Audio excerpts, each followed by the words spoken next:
तीन गुनाह कभी ना करना, ये तीन गुनाह तुम्हें तबाह कर देंगे, तुम्हारी नस्लों को उजाड़ के रख देंगे। ये तीन गुनाह तुम्हारे घरों को तबाही की दलदल में फंसा देंगे। जिस घर में रहने वाला शख्स ये तीन गुनाह करता हो, उस घर में रहमत के फरिश्ते नहीं आते, उस घर के रिज़्क में से बरकतें उठा ली जाती, उस घर को परेशानियों की दलदल में फंसा दिया जाता है। जिस घर में रहने वाला कोई भी शख्स ये तीन गुनाह बड़े शौक से करता हो, वो घर जल्द तबाह हो जाता है, खत्म हो जाता है। पूछा गया, हजरत आखिर वो कौन से तीन खतरनाक गुनाह हैं जो इंसान को तबाही की तरफ ले जाते हैं, जो इंसान को मुसीबतों की दलदल में फंसा देते हैं, जिन गुनाहों की वजह से घर में परेशानियां आती हैं, मुसीबतें आती हैं। हजरत सैयदना अलीजुल मुर्तजा शेर खुदा कर्रमल्लाहु वजहुल करीम ने फरमाया, घर में किया जाने वाला पहला गुनाह शैतान को खुश करना, रहमान को नाराज करना। वो शैतान जो इंसानी जान का दुश्मन है, उसे खुश करना, और वो रब जो 70 माओं से भी बढ़ के मोहब्बत करने वाला है, उसे नाराज करना, ये बहुत बड़ा गुनाह है। घर में कुरान मजीद की तिलावत के बजाय रोमांटिक नावल पढ़ना, ये बहुत बड़ा गुनाह है। जिस घर में किसी पर जुल्म किया जाता हो,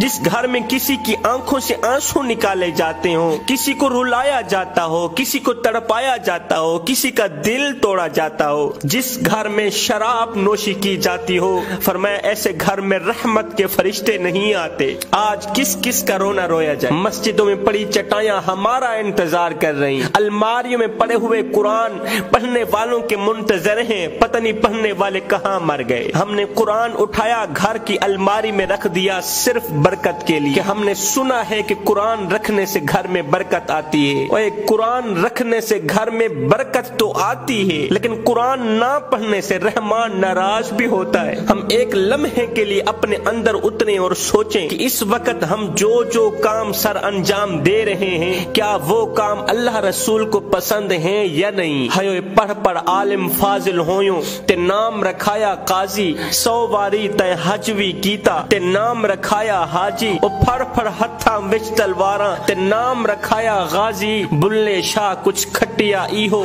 अज त रब भी नहीं कीता राजी। सारी जिंदगी दी कमाई इहो निकली, आज उस रब को भी राजी ना कर सकी जो एक माँ से नहीं 70 माँ से भी बढ़ के मोहब्बत करने वाला है। मैं पहला गुनाह, जिस घर में शैतान को राजी किया जाता हो, रहमान को नाराज किया जाता हो। दूसरा गुनाह, जिस घर में शराब नोशी बड़े शौक से की जाती हो। ऐ नौजवान, हाथ जोड़ के अर्जी कर रहा हूँ, जिंदगी में कभी भूल करके भी शराब के करीब न जाना, मौत मंजूर करना, शराब के करीब न जाना। इसलिए कि हमारे बुजुर्ग फरमाते हैं, जो नौजवान शराब पीता है उसकी आंखों में से हया खत्म हो जाती है, उसकी आंखों में गैरत का कतरा नहीं होता, हया का कतरा नहीं होता। आज कोई भी माँ ये नहीं चाहती कि मेरे नौजवान बेटे की आंखों में हया ना हो, मेरे नौजवान बेटे के अंदर गैरत ना हो। हयो नादानो, अल्लाह ने हमें हजरत इंसान बनाकर भेजा था, हम तो कीड़ों से भी बदतर निकले। हमने वो